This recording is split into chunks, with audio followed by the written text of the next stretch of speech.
Solitaire by Oseman.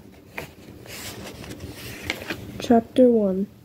I am aware as I step into the common room that the majority of people here are almost dead, including me. I have been reliably informed that post-Christmas blues are entirely normal and that we should expect to feel somewhat numb after the happiest time of the year. But I don't feel so different now as to how I felt on Christmas Eve or on Christmas Day, or on any other day since the Christmas holiday started. I'm back now, and it's another year. Nothing is gonna happen. I stand there. Becky and I look at each other. Tori, says Becky, you look a little bit like you want to kill yourself. She has the rest of our lot sprawling themselves over the collection of revolving chairs around the common room. Computer desk as it's the first day back. There has been a widespread hair and makeup effort across the entire sixth form, and I immediately feel inadequate. I deflate into a chair and nod physiologically. It's funny, because it's true. She looks at me some more, but doesn't really look, and we laugh at something that wasn't funny. Becky then realizes that I am in no mood to do anything, so she moves away. I lean into my arms and fall half asleep. My name is Victoria Springs. I think you should know that I make up a lot of stuff in my head, and then get sad about it. I like to sleep, and I like to blog. I am going to die someday. Rebecca Allen is probably my only real friend at the moment. She is also probably my best friend. I am as yet unsure whether these two facts are related. In any case, Becky Allen has very long purple hair. It has come to my attention that if you have purple hair, people often look at you, thus resulting in you becoming a widely recognized and outstanding popular figure in society. The sort of figure that everyone claims to know yet probably hasn't even spoken to. She has a lot of Instagram followers. Right now, Becky's talking to this girl from our lot, Evelyn Foley. Evelyn is considered alternated because she has messy hair and wears cool necklaces. The real question, though, says Ellen, is whether there's sexual tension between Harry and Malfoy. I'm not sure whether Becky genuinely likes Everly. Sometimes I think people only pretend to like each other. Only in fanfics, Everly, says Becky. Please keep your fantasies between yourselves and your research history. Everly laughs. I'm just saying, Malfoy helps Harry in the end, right? So why does he bully Harry for 7 years? He secretly likes him. With each word, she claps her hands. It really doesn't emphasize her point. It's a well-established fact that people tease people they fancy. The physiology here is unregardable. Everly, says Becky. Firstly, I resent the fangirl idea that Draco Malfoy is some kind of beautiful, tortured soul who is searching for redemption and understanding he's a massive racist. Secondly, the idea that bullying means that you fancy someone is basically the foundation of domestic abuse. Everly appears to be deeply offended. It's just a book, it's not real life. Becky sighs and turns to me, and so does Everly. I deduct that I am under pressure to contribute something. I think Harry Potter's a bit shit, to be honest. I say, sort of wish we could all move on from it. Becky and Everly just look at me. I get the impression that I've ruined this conversation, so I mumble in excuse and lift myself off my chair and hurry out the common room door. Sometimes I hate people. This is probably very bad for my mental health. There are 2 grammar schools in our town. Heavy Green Grammar School for girls, or Higgs as it is popularly known, and True Grammar School for boys. Both schools, however, accept all genders in year 12s and 13, the 2 final years of school. No countrywide as the 6th form, so now I am in year 12. I have had to face a sudden influx of guys. Boys at Higgs are on a pair with mythical creatures and have an actual real boyfriend, puts you at the head of the social hierarchy. But personally thinking or talking too much about boy issues makes me want to shoot myself. Even if I did care about that stuff, it's not like we get to show off thanks to our stunning school uniforms. Usually 6th forms don't have to wear school uniforms, whether Higgs 6th form are forced to wear hideous gray ones. Gray is the theme, which is fitting for such a dull place. I arrive at my locker to find a pink post-it note on its door. On that, someone has drawn a left-pointing arrow, suggesting that I should perhaps look in this direction. Irritated, I turn my head to the left. There's another post-it note a few lockers along, and one on the wall at the end of the corridor. People are walking past them, totally oblivious. I guess people aren't observant. That, or they just don't care. I can relate to that. I pluck the post-it from my locker and wander to the next. Sometimes I like to fill my day with little things that other people don't care about. It makes me feel like I'm doing something important, mainly because no one else is doing it. This is one of those things. The post-it starts popping up all over the place. The pen post-it I find displays an arrow pointing forward, and it is situated on the door and a closed computer.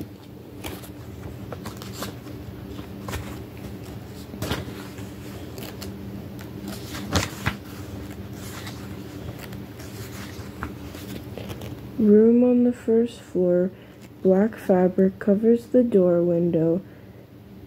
This particular computer room, C16, was closed last year for but it doesn't look like anyone's bothered getting started.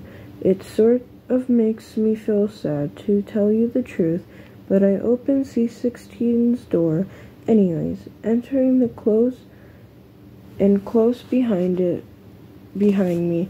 There's one long window stretched the length of the far wall, and the computer in here are bricks, solid cubes. Apparently I've time traveled to the 1990s. I find the final post-it on the back wall bearing a URL, solitaire.co.uk.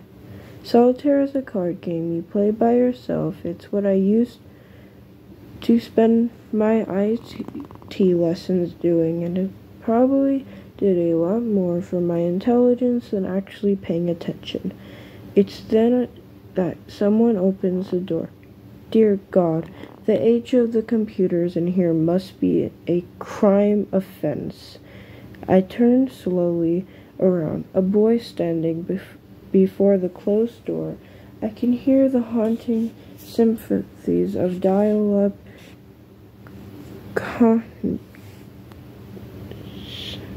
he says, eyes drifting, and after several long seconds, he finally noticed that he's not the only person in the room. He's a very ordinary looking, not ugly, but not hot, Michelin boy.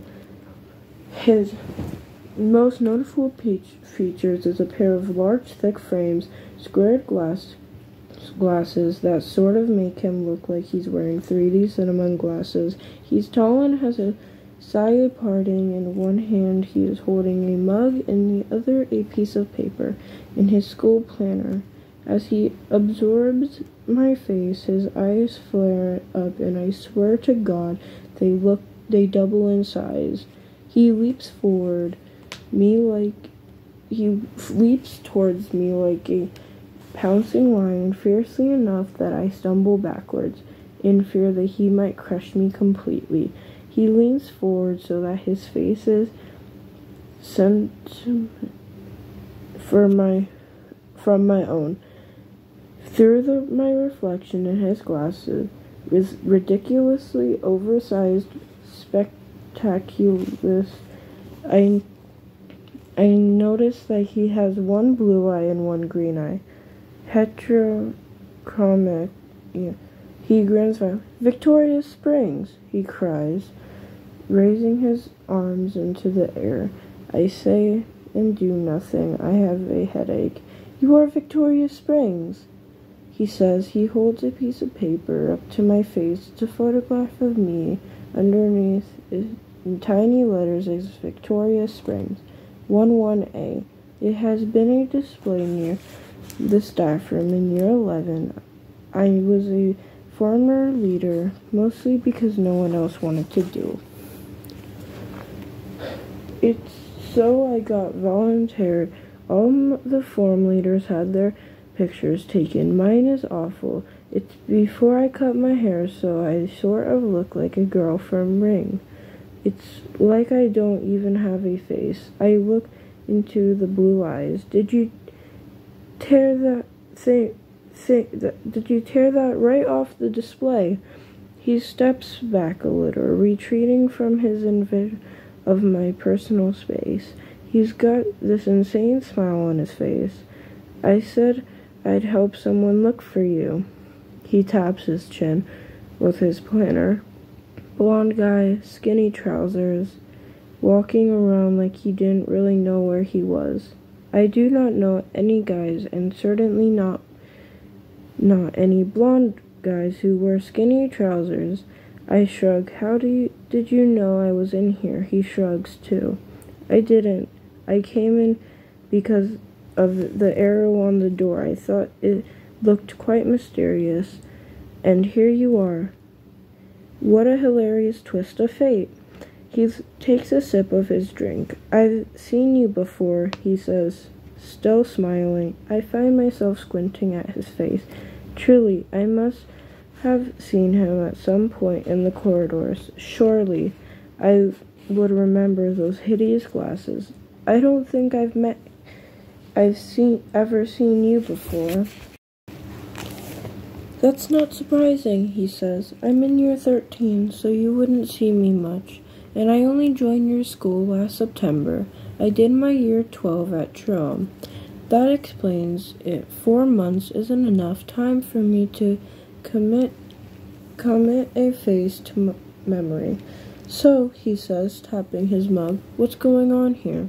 I step aside and point unenthusiastically to the post-it on the back wall. He reaches up and peels it off. solitaire.co.uk. Interesting. Okay. I'd say we could boot up one of these computers and check it out. But we'd probably both expire before Internet Explorer loaded. I bet you any money that they all use Windows 95. He sits down on one of those swivel chairs and stares out of the window at the suburban landscape. Everything is lit up like it's on fire. You can see right over the town and into the countryside. He notices me looking too. It's like it's pulling you out, isn't it? He says. He sighs to himself. I saw this old man in the morning. He was sitting at the bus stop with headphones on, tapping his hands on his knees, looking at the sky. How often do you see that? An old man with headphones on. I wonder what he was listening to. You'd think it would be classical, but it could have been anything. I wonder if it was sad music. He lifts up his feet and crosses them on top of a table. I hope it wasn't. Sad music is okay, I say. In moderation. He swivels around to me and straightens his tie. You are definitely Victoria Springs, aren't you? This should be a question. But he says it like he's already known for a long time. Tori, I say, intentionally monotone. My name is Tori. He puts his hand in his blazer pocket. I fold my arms. Have you ever been in here before? He asks. No, he says. Interesting. I widen my eyes and shake my head at him. What? What's interesting? I don't think I could sound less interested. We both came looking for the same thing, and what is that? An answer. I raise my eyebrows. He gazes at me through his glasses. Aren't mysteries fun? He says. Don't you wonder? It's then that I realize that I probably don't. I realize that I could walk out of here and literally not give a crap about solitaire.co.uk or this annoying loud-mouthed guy ever again. But because I want him to stop being so goddamn patronizing, I swiftly remove my phone from my blazer pocket, type solitaire.co.uk into the internet address bar and open up the web page. What appears almost makes me laugh. It is an empty blog, a troll blog, I guess. What a pointless day this is. I thrust my phone into his face. Mystery solved, Sherlock. At first he keeps on grinning like I'm joking, but soon his eyes focus downward on the phone screen, and in kind of stunned disbelief he removes the phone from my hand. It's an empty blog, he says, not to me but to himself. And suddenly, I don't know how this happened. I feel deeply sorry for him because he looks so bloody sad. He shakes his head and hands my phone back to me. I really don't know what to do. He literally looks like someone just died. Well, I shuffle my feet. I'm gonna go to form now. No, wait. He jumps up, so we're facing each other. There is a significant, awkward pause. He studies me, squinting the photograph, then back to me, and back to the photo. You cut your hair. I bite my lip, holding back the sarcasm. Yes, I say, sincerely. Yes, I cut my hair. It was too long. Yes, it was. Why did you cut it? I had gone to the shopping by myself at the end of the summer holiday because there was so much crap I needed for sixth form, and Mom and Dad were too busy, and I just wanted it out of the way, but I'd failed to remember I am a god-awful shopper.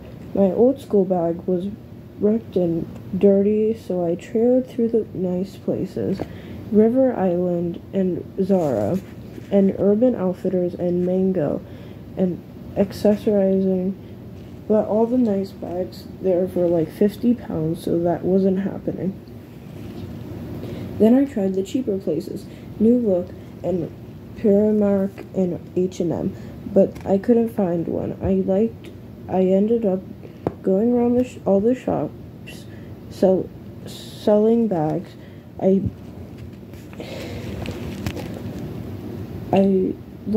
ended up going around all the shops selling bags a billion bloody times before having a slight breakdown on a bench by Costa Coffee in the middle of the shopping center, I thought about starting year 12 and all the things that I needed to do and all the new people I might have to meet and all the people I would have to talk to, and I caught a reflection of myself in a Waterstone window, and I realized that most of my face was covered up, and who in the name of God would want to talk to me like that?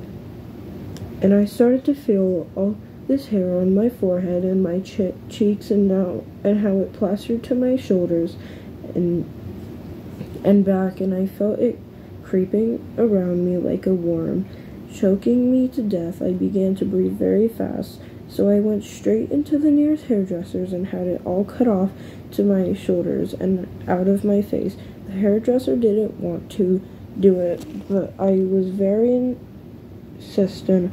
I spent my school bag money on a haircut. I just wanted it shorter, I say. He steps closer. I shuffle backwards. He says, "Do you say anything you mean, do you?" I laugh again. It's a pathetic sort of applause of air, but for me that qualifies as a laugh. "Who are you?" He freezes, leaning back, opening out his arms as if the second coming of Christ had announced in a deep and echoing voice, "My name is Michael Holden." Michael Holden. "And who are you, Victoria Spring?" I can't think of anything to say, because that is what my answer would be really. Nothing. I am a vacuum. I am a void. I am nothing. My Kent's voice blares abruptly from the tannoy. I turn round and look up to the speaker as his voice reckons down. All sixth forms should make their way to the common room for a short sixth form meeting. When I turn back around, the room is empty. I'm glued to the carpet and I open my hand to find the solitaire.co.uk posted inside it. I don't know at this point. The post-it made its way from Michael Holland's hand to my own. But it is. And this, I suppose, is it. This is probably how it starts.